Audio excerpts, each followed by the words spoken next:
Well, beyond the shopping, Christmas is also a period of giving, and that's what we want to talk about now, as we see that Pipeline Infrastructure Nigeria Limited recently distributed palliative to 215 host communities in Trans-Niger Pipeline that cut across Rivers State, Abia, Bayelsa, and Imo, and this in their own way to give back to the communities in this Yuletide season, also to encourage synergy between Pipeline Infrastructure Nigeria Limited and the host communities. Now, let's talk about this with the lead consultant on CSR to Pipeline Infrastructure Nigeria. I have Ms. Deborah Okumbo right here in the studio. Ms. Okumbo, thank you so much. Merry Christmas to you. Merry Christmas. And so, first of all, help us to understand the relationship. You are the Chief Executive Officer of Learn and Lead Wise Resources Limited, but you are here to talk about the CSR of Nigeria Infrastructure Pipeline. So tell us, what's the relationship between these two? So first, I'd like to wish everyone a Merry Christmas, and then talk about so PINL. That's the short form, the abbreviated form, Pipeline Infrastructure Nigeria Limited. I'd like to commend them for what they've done. I mean, they set the pace and decided to trailblaze this. So they contacted us, and we're consultants to them on this project, the lead consultants on this CSR project. Okay, so 215 host communities, that's a whole lot, cutting across a lot of the Niger Delta states, Bayelsa, Rivers, and Abia, and all of us. So talk to us about this initiative and how this connects to the work of Pipeline Infrastructure Nigeria. PINL reached out to us, and they were like they would like to train the community members, to empower them, give them new skills, and build their capacity, and give them new means of livelihood by training them to be able to do some other things. And first, they asked of us to go into the communities. This was about 2 years ago. Go into the communities, speak with the locals, speak with the paramount rulers, the kings, speak with the CDC chair, that's the community development chairman, youth leaders, women leaders, and we went to the 4 states, Abia, Bayelsa, Imo, and Rivers, and we spoke with them, hearing from them what they would really like with regards to training, skills acquisition, vocational skills, capacity building. And while we were there, they did express other needs outside of that, and all of this was in a bid to curb pipeline vandalism, pole fire, and all of those things that reduce the quantity of crude Nigeria gets at the end of the day.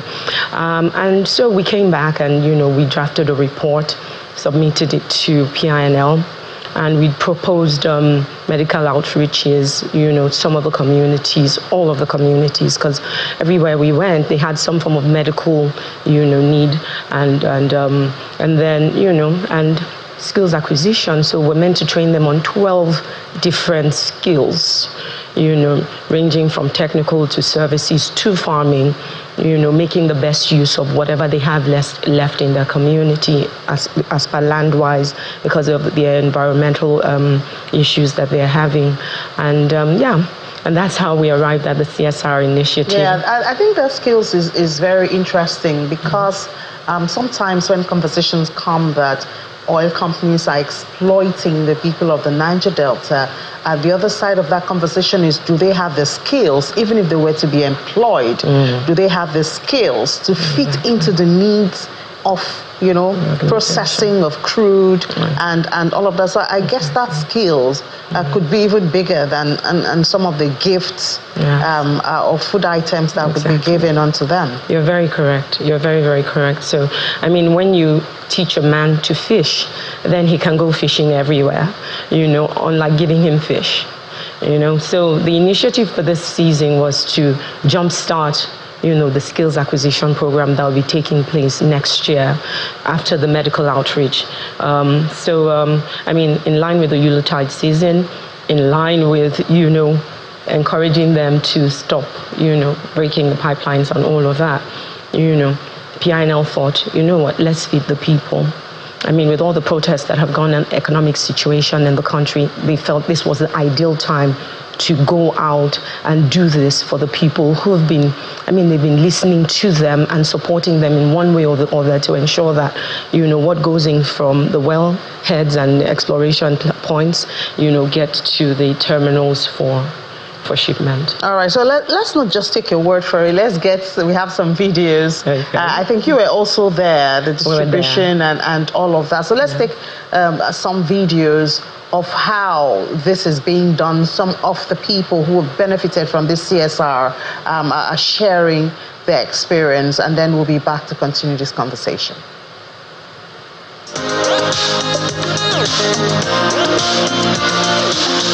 We came here on behalf of the communities to thank them for such gesture, and we continue to reassure them that we will do our best in making sure that the oil pipelines have been highly protected to the best of our ability.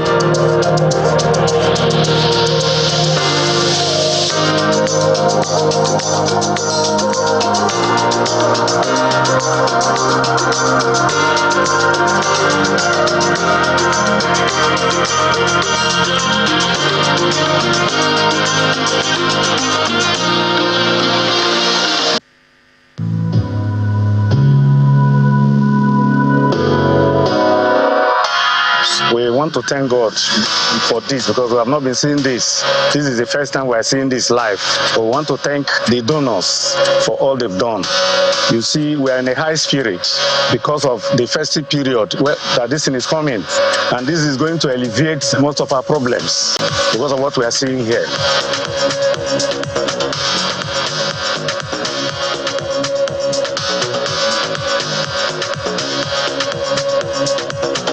On behalf of Pipeline Infrastructure Nigeria Limited, we hereby present these palliatives to our host communities, to the glory of God. In Jesus' name. Hip, hip, hip. Hip, hip, hip. Hip, hip, hip. Well, that's one effort by PINL, Pipeline Infrastructure Nigeria Limited, their effort to try to work with host communities to, among other things, curb pipeline vandalism. And we have a representative of their CSR right here in the studio. Mr. Kubo, thank you so much once again for being here. So before we took those videos, we were talking about the medical outreach, which is one of the CSR that's, you know, you're leading PINL for. So by the first quarter of next year, we'll be going around the communities as well. For the palliatives distribution, we set up 6 centers where we reached out to the 215 communities out of. So we set up a center in Imo, a center in Abia, and then one center in Yenagoa where we served 52 host communities. They have the largest group of communities, and then 3 in Rivers. And that's the same, you know, plan we're going to execute for the medical outreach as well. We'll have 6 posts, you know, 2 on the outskirts, Abia, Imo, Bayelsa, and then 3 in Rivers as well, to attend to all the host communities.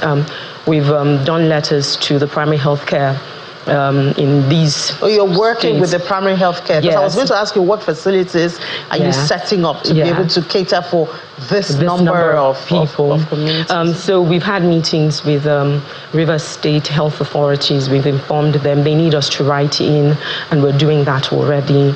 Same with the Bayelsa. We've sat with the ES, you know, for primary health care. So it's best to use their centers, you know, in case there are more serious medical issues. We're on ground, you know, they're on ground to attend to those issues and all of that. So we'll be running that sometime first quarter next year. For how long? So it's going to be for 2 weeks. 2 to 3 weeks. Isn't that short? So it's for starters. Okay. And going forward, you know, because we have the skills acquisition coming up as well, and that would run from 7 to 9 months. You know, we'll be taking them in quarters, and we're looking to train over 1,000 people. So we just okay. So when you say you're working with the primary health care, what are you bringing in? Because unfortunately, a lot of primary healthcare centers in Nigeria are not so well equipped. You're coming in with the equipment, with the personnel. Yes. You know, what are you doing? So we're coming in with the equipment, with the personnel. Actually, what we're doing is we're just holding it in the premises, having our own doctors, nurses, equipment come in to ensure that we do a very good job on behalf of PINL. Yeah, well, I hope that you would. I mean, this is 2 weeks. People will have to know ahead of time. Oh, yes. You know, to be able to be part of it. And I do hope that your management, logistics, because you know what has been happening around palliatives recently in the country, a lot of lives being lost. You know, so there has to be intentional strategy to manage this so it doesn't get out of hand. It actually took about 2 years to plan this out. We went in to get their, ideas and suggestions in 2022. And for us to have come up with the plan, even the execution for the palliatives alone, I mean, we were executing our palliatives when we were hearing of the stampedes in Ibadan. So we're grateful to God. I mean, you can only plan and things can go wrong, but God just, was on our side, and then we stuck to the plan and executed. So it's the same platform that we've set up that we're going to use to run the medical outreach as well, to ensure that there are no casualties and no issues. And God helping us, it will be the same story. We pray too. Yeah. So all of this, obviously, it's to have a relationship with the host communities, and bottom line is to reduce the issue of vandalism, so Nigeria can also have more money. Yeah. We're going into 2025. And I know one of the ways also around this is the Whistleblowers Initiative. Could you tell us about that? The slogan is, if you see something, you say something. And there's a number to call. To be fair and to be kind, host community members have been gracious to PINL, and they've supported in the best ways possible. Of course, not everybody can be perfect, but they've tried their utmost best to be of good, support to PINL. And anytime there's an issue, they raise it and they bring it to their attention because of this campaign that they've been running. They bring it to their attention, and then, some of them have been escalated, and the main authorities, armed forces, brought in arrests have been made, and prosecutions have happened. So the whistleblower campaign is actually gaining ground. It's working, and we did talk about it during our palliatives distribution as well. If you see something, say something. Call the numbers that have been given to you, and let PINL know, and they will escalate to the necessary authorities. Yeah, but sometimes the incentive to work with the illegal guys seems to be more than working with the legal guys. So what do you do about that? Okay, so that's why PINL has employed some of the youth in the communities to join them in the endeavor of protecting the pipelines. So there's this sense of ownership, a collective responsibility to ensure that our assets are protected. Also, that's what led to this as well, the food initiative, to show them that we're there for you. We know that times are hard, but we're here to support you, to deter you from going to the pipelines, to vandalize. So is this just for Christmas? No, it's a year-long program. It's like a 12-month. So all through 2025, we can expect activities, different initiatives being executed. So we're doing the medical outreach first quarter, then we move on to the skills acquisition. Which will pan the rest of the year, and then we'll have scholarships as well, empowerment in various fields, and of course you'll be there to cover it as always. We do hope that, when you talk about scholarships and all of that, it doesn't get overtaken by leadership in communities or those who know who. You know what I'm trying to say? Transparency in the implementation is also very important. So PINL has community contractors. Those are the ones on ground in the communities, and they know what's going on in there. So the way we've designed it is that we have nominations from, of course, the key people, nominations from ex-agitators, and nominations from the community members themselves. For the palliatives, because some people were worried about it, we did make sure that the whole community, all community members knew that food was coming to them. So you hold your leaders accountable to ensure that you get your own portion. And that's the same approach we're taking for the other ones as well. All right, just before we get your final word, let's take the other videos. I think you were in one of them. I did see you giving out those palliatives. Let's take some of those videos of what PINL is doing, and then we'll have our concluding moments right here.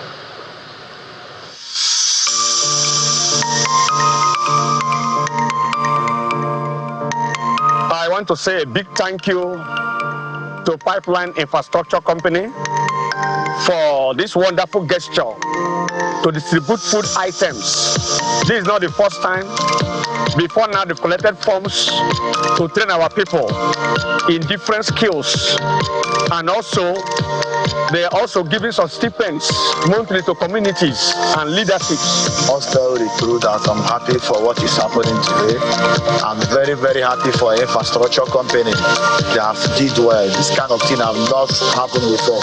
As we continue to receive these food items today, more work and blessings to Pipeline Infrastructure and their leadership and management. Thank you very much, and God bless you.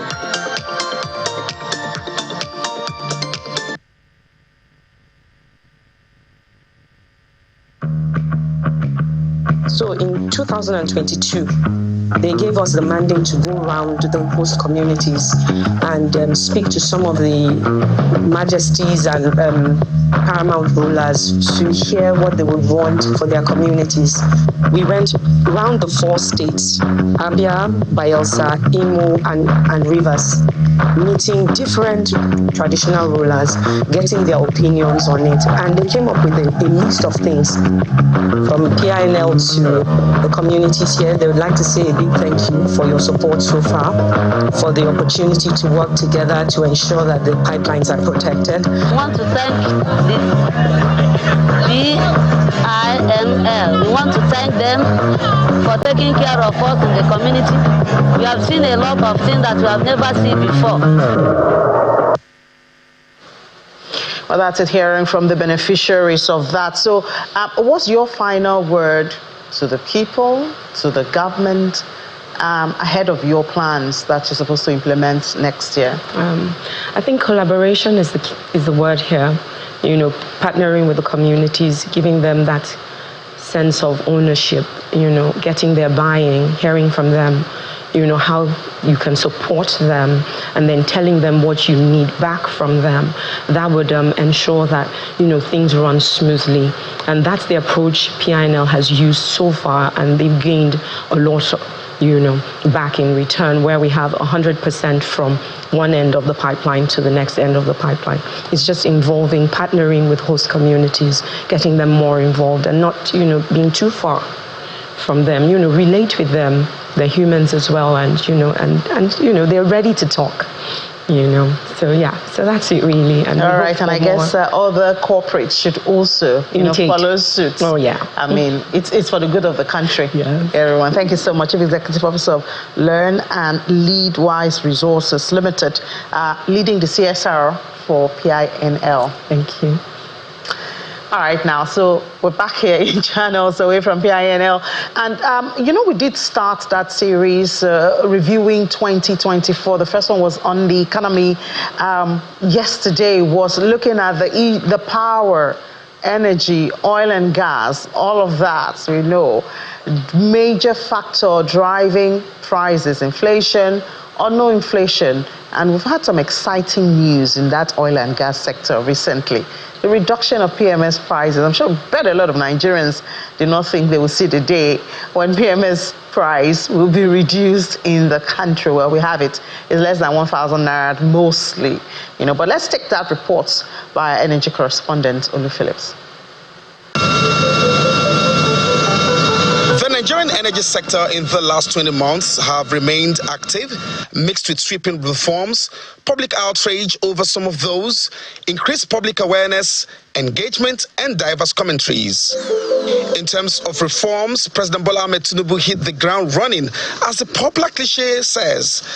That reform was running straight into people's pockets, creating straight-run queues at fuel stations for months unabating. But the reformer maintained that the quinine was necessary for the malaria caused by years of untreated subsidy regime. The first subsidy is gone. In case you nurse any ambition of some review or change in the policy to stop trillions spent on subsidizing petrol, President Bola Ahmed Tinubu just yesterday had this to say. There's no way out that you give out fuel and allow all the entire neighboring countries as Father Christmas. I don't have any regret whatsoever removing the subsidy. Although Nigerians may be buying the product above 1,000 naira to the litre, the country has not been left without an alternative, which is the compressed natural gas fuel, which marks out at 200 per standard cubic meter. That too has serious adoption issues owing to initial cost of conversion and safety concerns, but it is a viable option.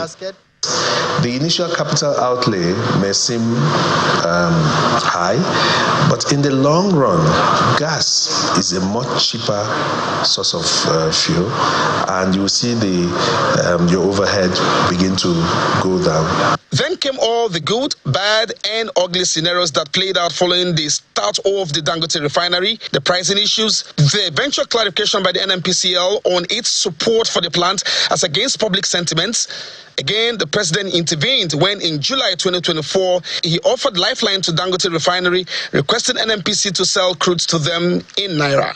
Perhaps the biggest addition to the game regarding the downstream oil sector is the return to stream of the old Port Harcourt refinery after decades of epileptic operations.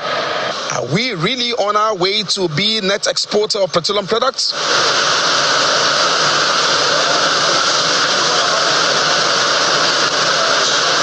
There's no other way of describing it than saying we have delivered what we say we are going to do, but more importantly, this country has shown that we're capable of doing many, many more great things in this country. A couple of other reforms greeted the oil and gas sector in a bid to revitalize it by removing obstacles to investments in Nigeria.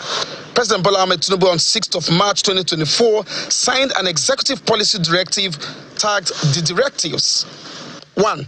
Oil and Gas Companies Tax Incentive Exemption and Remission Order 2024, Presidential Directive on Reduction of Petroleum Sector Contracting Costs and Timelines 2024, and the Local Content Compliance Requirements 2024. Some of the outcomes can be seen in the recent Nigeria's first deep-water oil project in over a decade. Shell took an FID on Bonga North in December 2024. In June 2024, NNPCL, Total Energies joint venture, announced a $550 million FID on Ubeta field development. From the upstream regulator, NUPRC, comes three major interventions. The marginal field bid round, the project 1 million barrels per day launched in October 2024, and the oil block commercial bid round held just days ago. This will be of significant benefit, let me put it, to the nation in multi-dimensional realms in terms of increasing, that is, growing our daily production, impacting positively on federation revenue, and of course, in terms of employment generation. Switching to another critical sector of the economy, electricity and power supply. In 2024 alone, the national electricity grid collapsed 12 times. The sector was also touched with some brush-off reforms. The Electricity Act 2023 signed into law by the President on June 8, 2023, allowing states to generate their own electricity, and the Electricity Amendment of 2024. Effective April 2024, electricity tariffs were raised by about 330% from 68 naira to 225 naira per kilowatt hour for Band 8 customers, and that signaled that the federal government has exited subsidy. If you look at the power sector, we have not recorded enough gains. And the area I would quickly want to point at is the area of regulation. We focused so much energy on generation. Oh, we need to generate more power. We need to generate more power. There should be regulation for the discos. These discos are collecting money, billing Nigerians, and not supplying the power or the electricity to match the bill. And nobody is regulating these discos or distribution companies. And it appears that they are all about revenue. By the way, don't forget that the Nigerian government and German energy company Siemens signed the Nigerian Electrification Roadmap Partnership, also known as the Presidential Power Initiative PPI, in 2019. Structured into 3 phases, the NER was designed to be executed over 6 years up to 2025 in order to reach an overall full operational capacity of 25,000 megawatts. You do the math, if we are close to that mark or not.